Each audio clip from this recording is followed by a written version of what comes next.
Okay. So my mother was a hanky queen. When hanky meant a thing of cloth, not paper tissues bought in packs from late night garages and shops, but things for waving out of trains and mopping the corners of your grief. When hankies were material, she'd have one always up her sleeve. Okay. What is this about? What idea does this give? She was a hanky queen. What do you think she means by that? I guess like that statement is kind of like it has like humor to it in the poem. Uh-huh. Yeah. It's lighthearted. Maybe it's like a nickname for Mm-hmm. her. Yeah. So, very right. A humorous and maybe a lighthearted um description of her mother and yeah. Okay. So she's looking again. This is in the past. We see that this is in the past, so we know that this is going to be again nostalgia. Okay, all right. And so the speaker is looking back at the past over here. And okay, what else? What else? Any more analysis? Uh, it's like kind of like Hmm. childlike, the hanky queen part. Okay, so childlike, yes, fine. Um, um, they're also referring it as something more valuable back in the days. Uh-huh. Hanky meant a thing of cloth, not paper tissues bought in packs from late night garages and shops.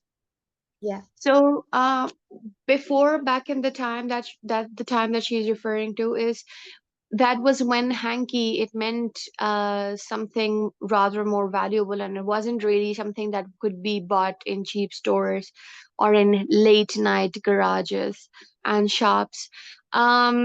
This perhaps is this we see that there is imagery around the hanky of the past is quite different. Yeah. Mhm. Yeah.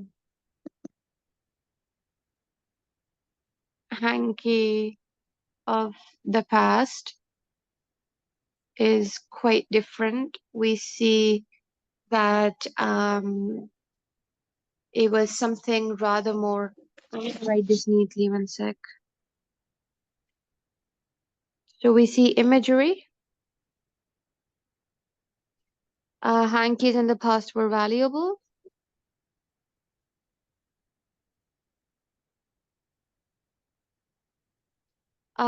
They were not just available at a regular store. Yeah.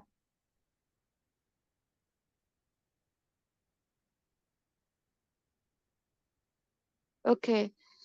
Um, let's see. Let's move forward and see if she what she actually means when with this handkerchief. So, tucked in the wrists of every cardie, a mum's embarrassment of lace, embroidered with a weave for weave, spittled and scrubbed against my face, and sometimes more than one fell out, as if she had a farm up there, where dried up hankies fell in love and mated, raising little squares. So, what do we see happening over here? Uh, the upper sleeve part. Mm-hmm. I guess it's like Okay. you know that there's like a or already made like idiom. So Yes. that also kind of goes back to like the humorous Mm-hmm.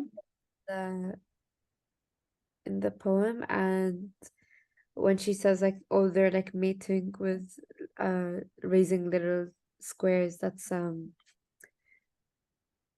I guess like maybe it's like a childlike idea that she had when she was younger, and like the sense that her mom is always carrying one with her, or she always has one at hand.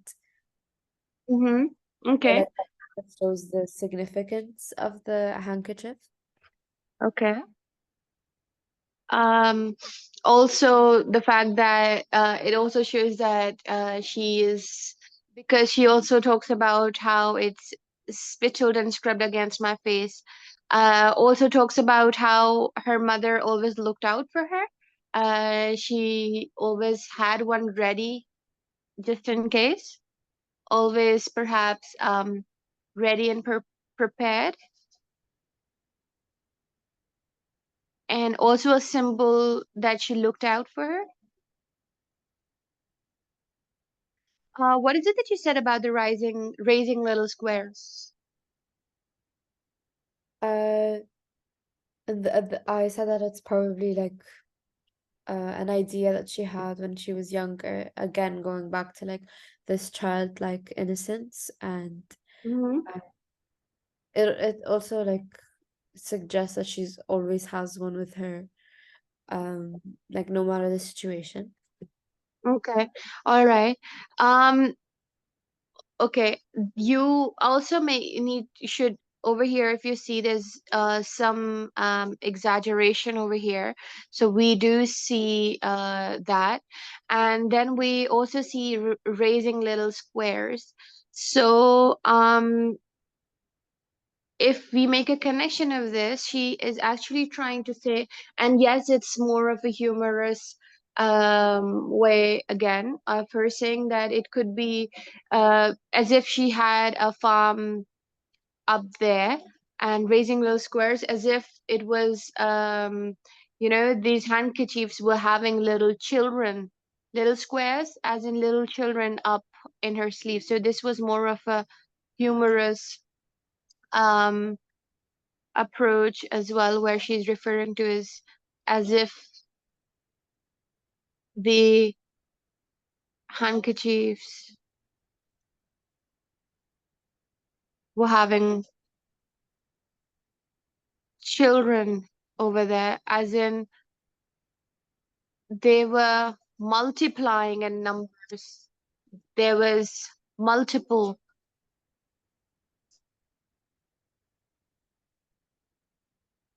in numbers, and the supply was pretty much never ending for her. And also look at the part embroidered with "we for Vic." This is also a very personal piece of information where the story rather feels a lot more real, and it helps us to understand that her mother loved handkerchiefs and really valued them, Yeah. right? And okay, hmm. So um, and the little phrase that we just focused on, the raising little, I don't know why I keep saying rising, little squares, is it's focusing on the shape. Also, rather something as more, you know, a more, because back in the days, in the traditional manner, these they were, uh, always in a square. And this is perhaps her referring to how she would always carry them in an old-fashioned manner.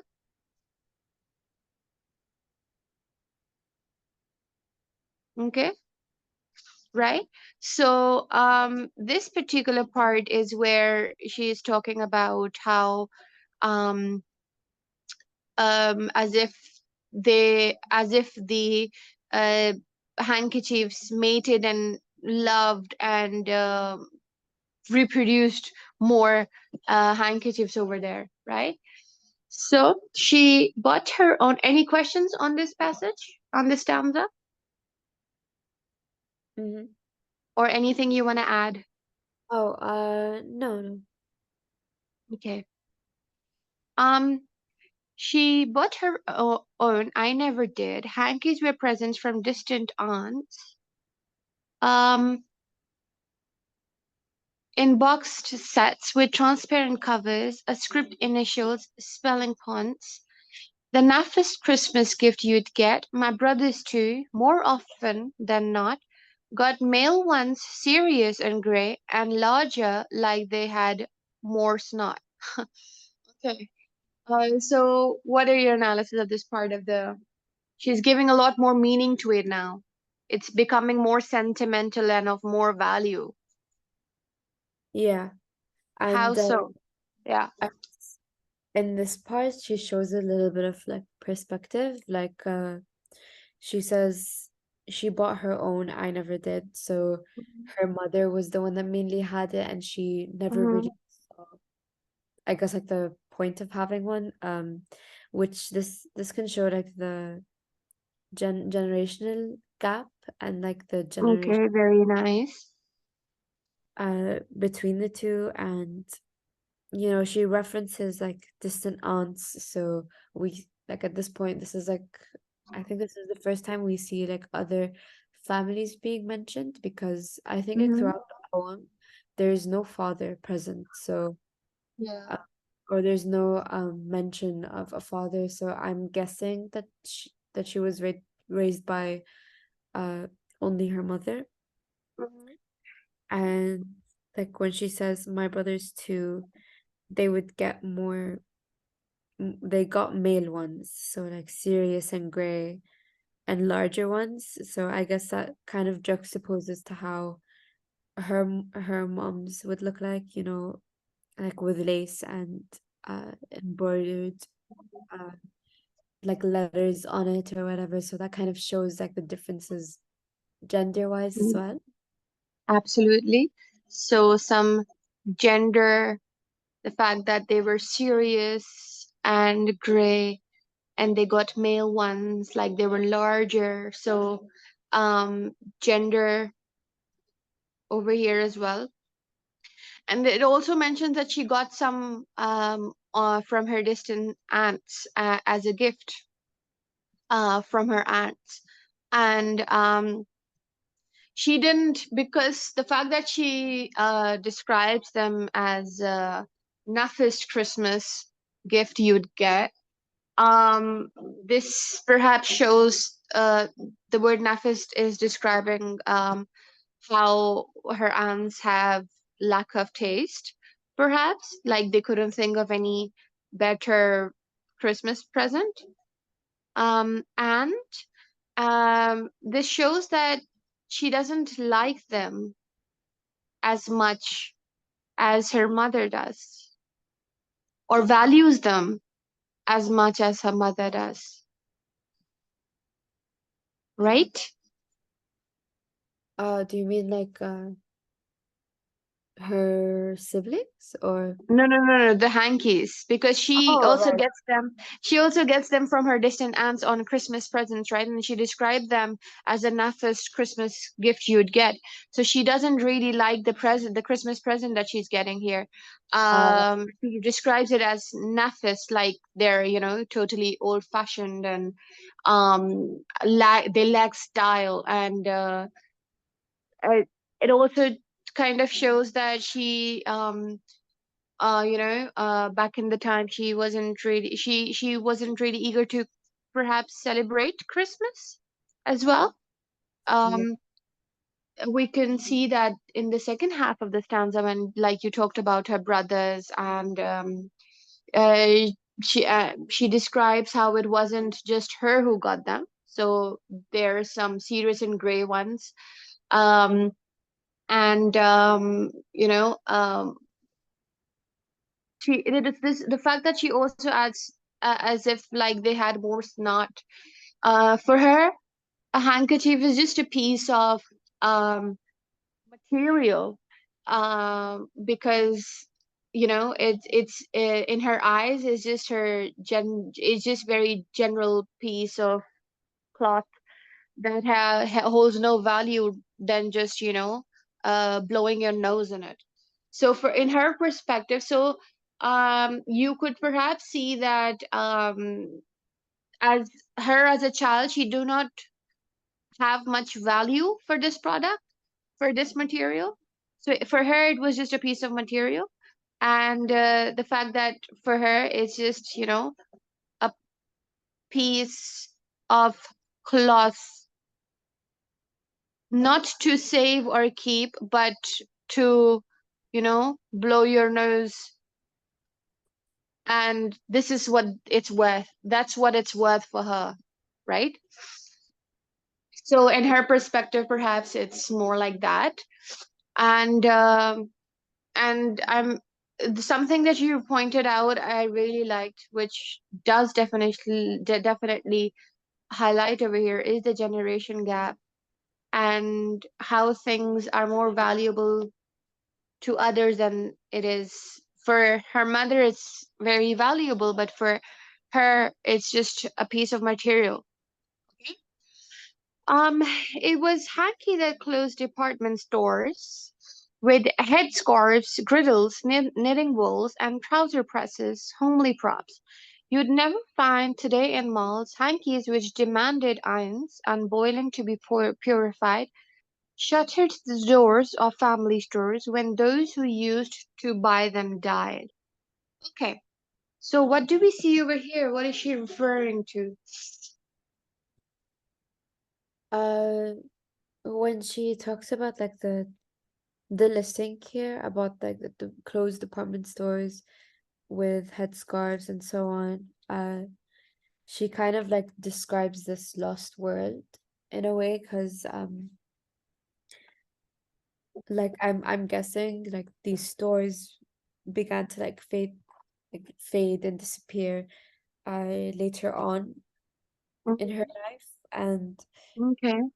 and like the part where she says you'd never find today in malls, so that also shows the differences between uh maybe her and her kids, like Okay. department stores, she might have grown up with it, but now that she has her own kids, she's used to going to malls, or like it's showing like that times have changed, you know? Mm-hmm.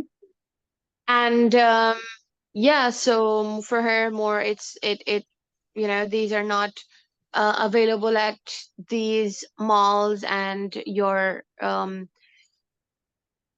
markets. Also shows that everybody perhaps believe that, they just, the demand perhaps for the product itself, it died out just like the people did. So um it Yeah. it became an outdated fashion, and people were more into other things, right?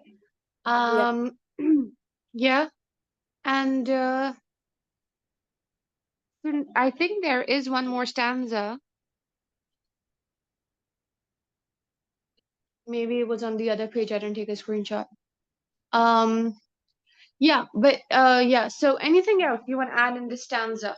It was a hanky that closed department stores with headscarves, griddles, knitting wool, and trouser presses you'd never find today in malls. Hankies which demanded irons and boiling to be purified, shuttered the doors of family stores when those who used to buy them died. Yeah, so she is perhaps highlighting how outdated, yeah, the fashion has become, and people don't really find them and of much value, and they're rather more now available at late night garages than in proper stores, right?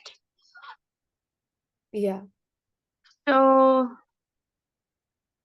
they hold of no value. Yes, there's more stanzas. I'll just take a screenshot and add to this thing.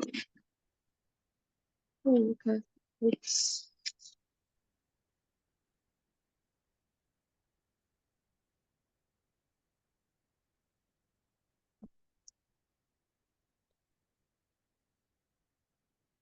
why can't I take a screenshot? I could take a screenshot right here. Why can I not now?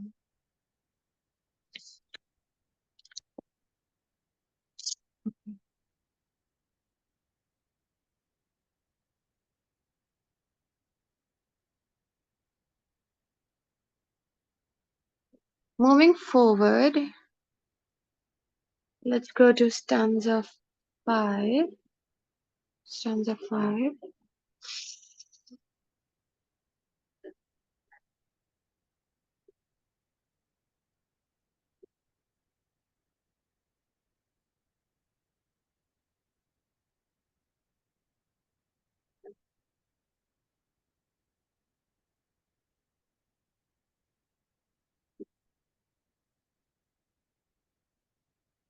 Okay, and somehow with the hanky's lost, greengrocer's George, with his dodgy foot, and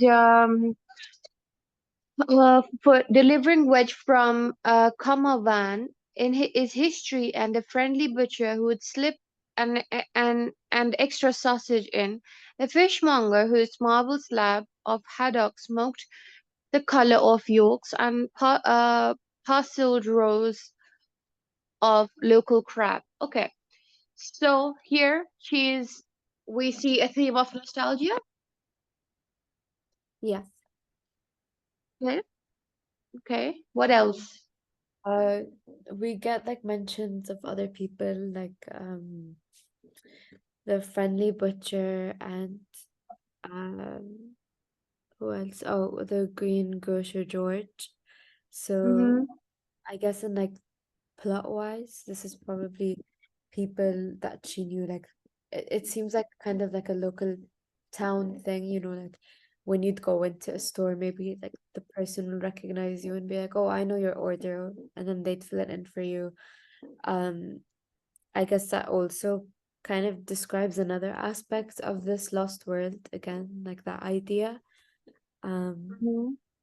as you know, like shopkeepers would know their customers well, and maybe like the environment or the community was very different um compared to now, because Okay. now because I guess now like So, to a mall and it would be different to the other mall that you're going to with the same coffee shop or something, you know. Yeah, I guess like now there's a lot of everything. okay. And also look at how she has a name for everyone.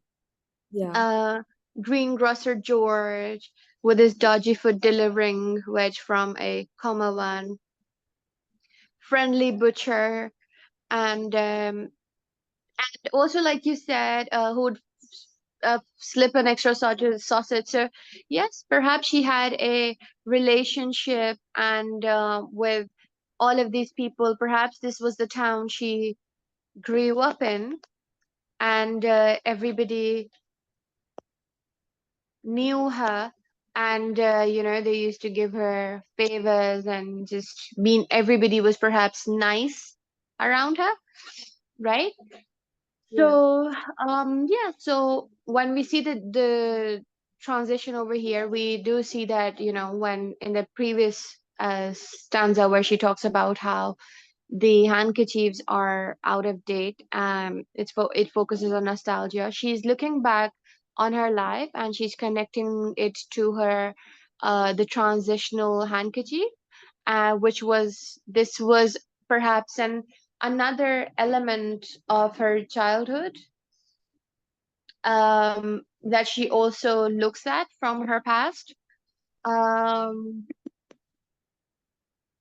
just like her childhood disappeared, just how the handkerchief and its fashion disappeared.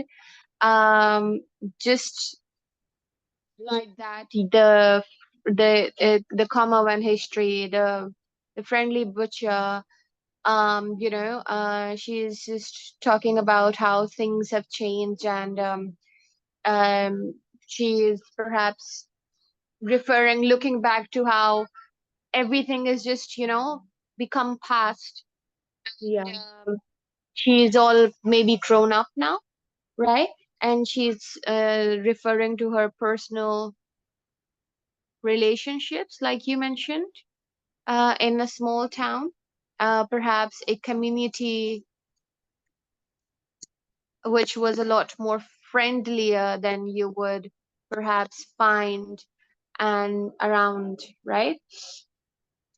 Okay, lay opposed the dancing school where Mrs. White with painted talons thought as when you're smiling from a stumbling out of tune piano, step together, step together, step together, point. The annual talent show, when every mother fencing tears would whip a hanky from their sleeve and smudge the rouge from little dears. Okay, all right. Um, Here we see it getting more sentimental, holding a lot more value. The handkerchief has perhaps seen a lot of memories.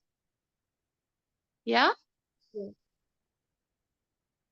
We see the material itself, the handkerchief, we see it holding more value over here.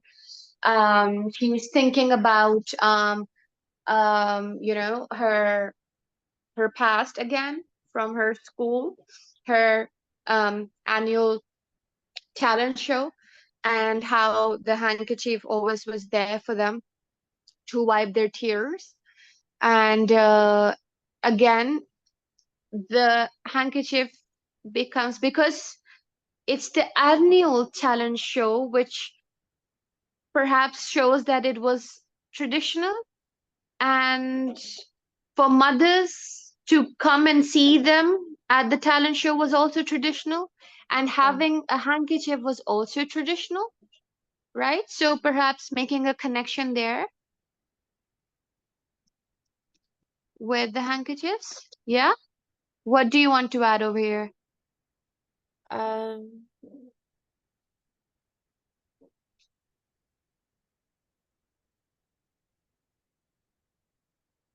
oh, the part where Nostalgia. Yeah. teacher was trying to like keep them coordinated, and like they kind of like fail during the process, like when the mothers are fencing tears, uh Mm-hmm. the children are out of step. they're they're out of step, so I'm guessing that could like symbolize a society that is also out of step, that's like faded, that's that's like moving apart from the rest. Okay. What do you uh mean by that?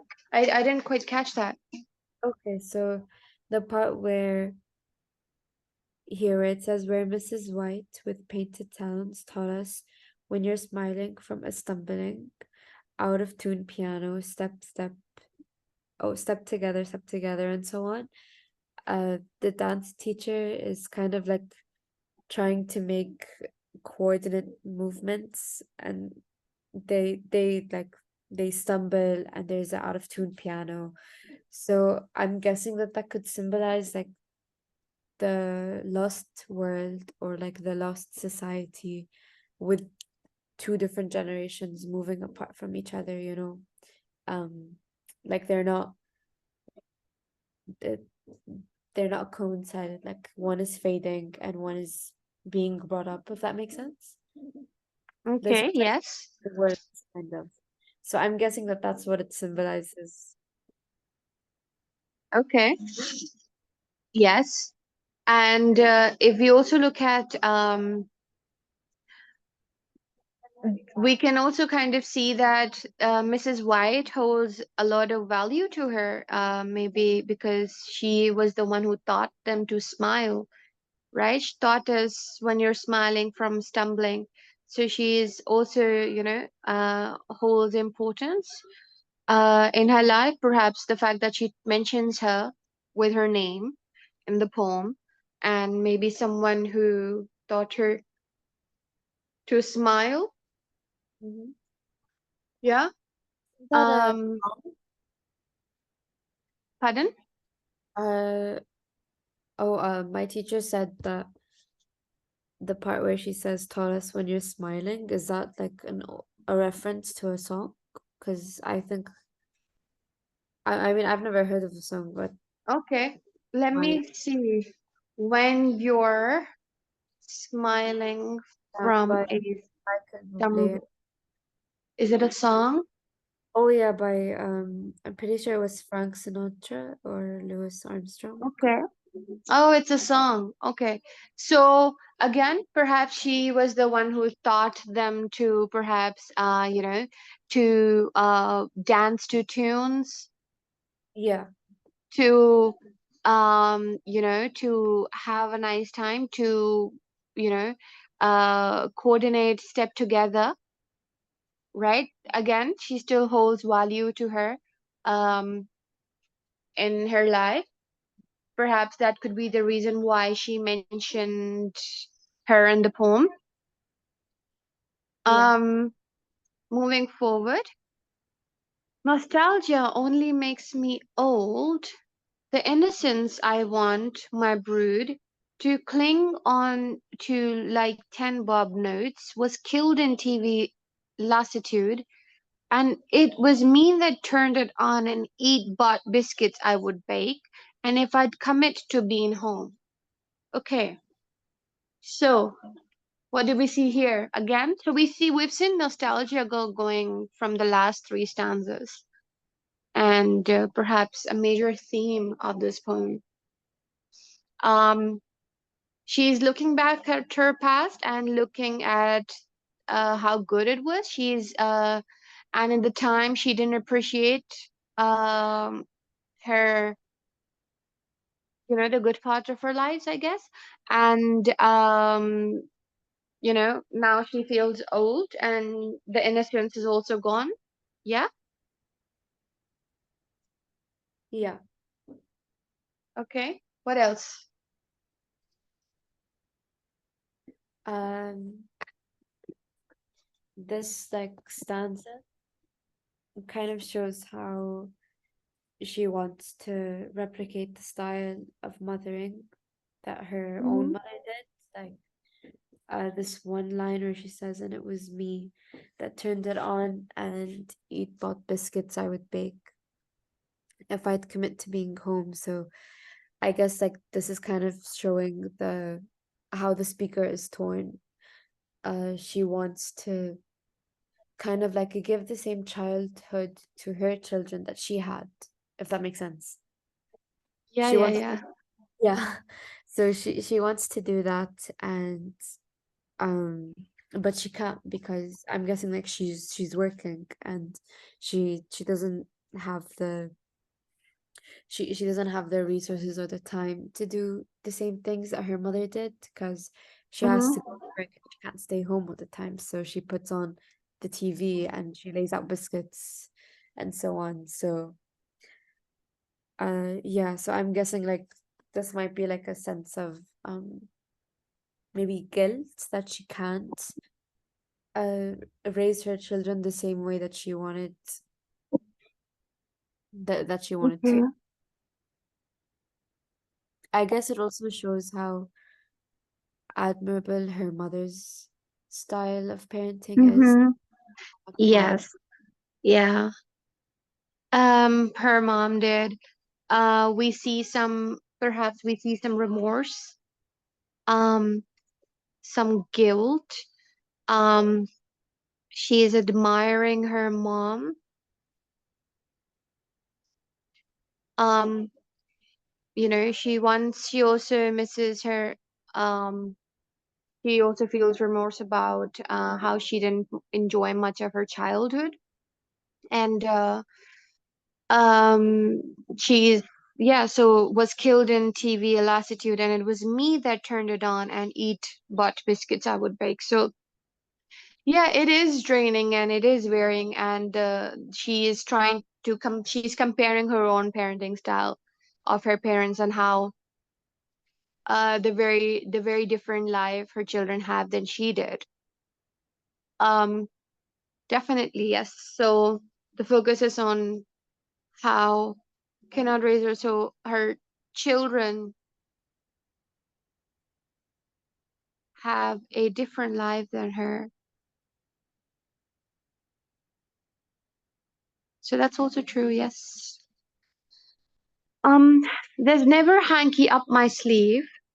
I raised neglected looking kids. Okay, we see remorse here, and there's never a hanky up my sleeve.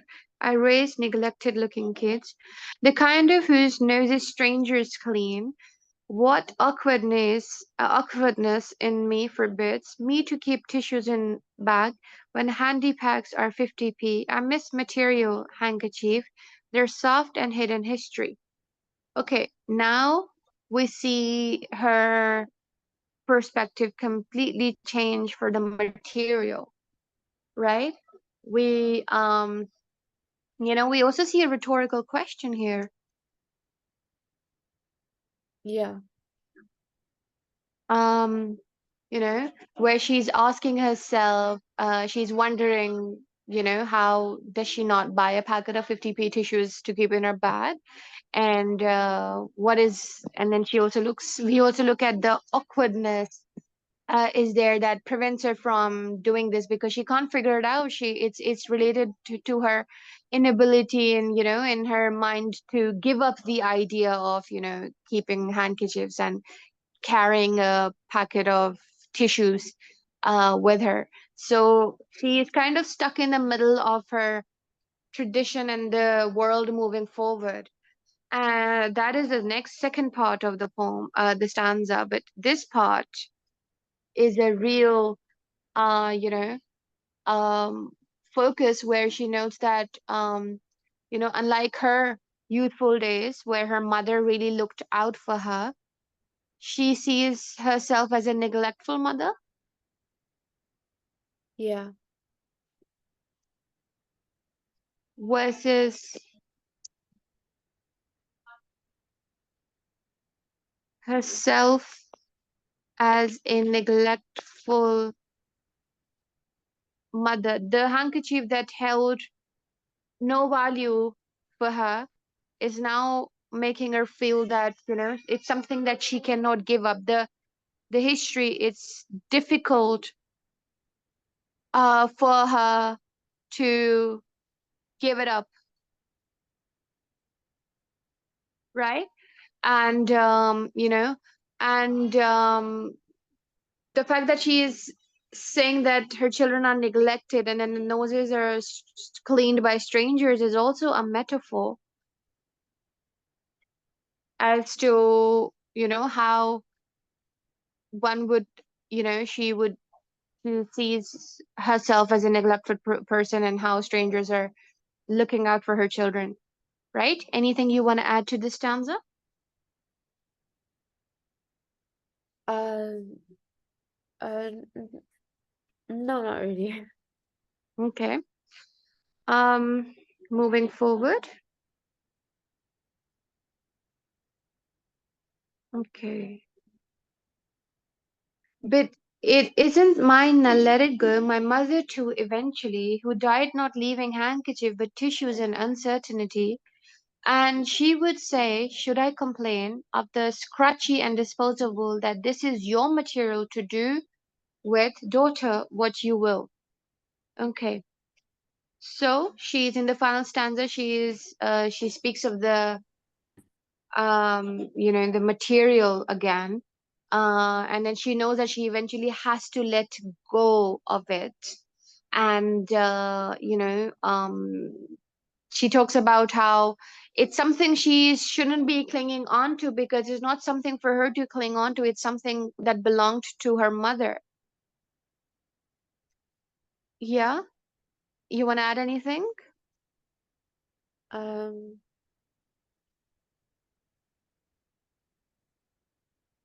for the last stanza, um, Mm-hmm.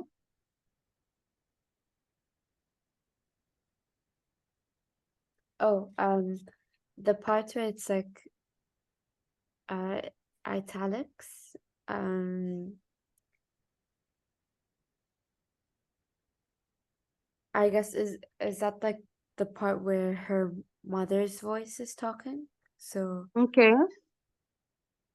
I'm guessing like this part in terms of like the story, I'm guessing her mother gave her a handkerchief. So she Okay. said that this is your material. Going back to the idea that like handkerchiefs are just like pieces of fabrics, to do with daughter what you will. Um, I guess it's showing like the reality of the older woman's personality and like what the handkerchief means to her. Okay. Right. And in this Mm-hmm. stanza, I'm guessing like she's like come to terms with it. Like she's accepted the changes around her in society uh and the changes in the style of mothering as well. Like yeah. Okay. Yeah, yeah. So we see over here in this part, we see that, the poem kind of it's kind of becoming more solemn in these specific lines where she's addressing her um mother's death, Yeah. and and then she says but she did not leave handkerchief but tissues and uncertainty. So it's her mother ended up, her mother was kind of who finally also turned towards the 50p kind of tissues, and she also, like you said, she came to terms with it, that the handkerchiefs were now outdated, and um she also gave up the handkerchiefs, and you know when she said that this is your material, to do with daughter what you will. In a wider context, the handkerchief and the tissue paper is used to symbolize life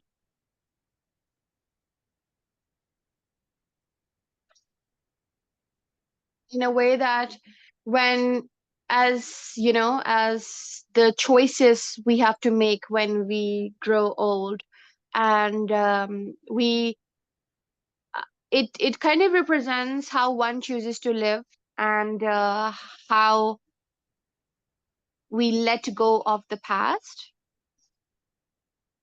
We Mm-hmm. have to let go of the past eventually, and and we have to start, and only if we let go of the past is when we start living in the present. Yeah. And you know um it's perhaps it's symbolizing um theme of age, life, death, tradition. Everything pretty much sums up over here of um age, life, death, and tradition. Okay, so the ending, perhaps the last two lines, were a great focus on, um, the actual meaning behind the poem, the deeper meaning as to you have to let go of the past to move on to the future, or to the present rather, right? Yeah.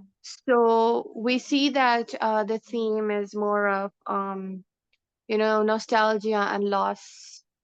We see constant nostalgia of her looking into the past in her old town, her mother losing her mother, and we see a generational change. We see motherhood and how she feels that in the new generation she's failed to be a good mother as her own mother was. Yeah. Yeah. Okay, and yeah. So this is it for the poem, the analysis. Okay. So tomorrow perhaps we could do our own comparison of the poem that we did today and the one we did yesterday. Okay? And we'll also look at the structure of the poem tomorrow. Yeah? Okay. Yeah. The rhyme, the half rhyme, the full rhyme and all. Mm-hmm. Okay. Because there's a lot of repetition, there's a lot of alliteration, there's enjambment of, we'll do the separate analysis for that. Okay? So I'll see you tomorrow for more of material. Okay? Okay. Thank All you. right, I'll see you. Bye bye.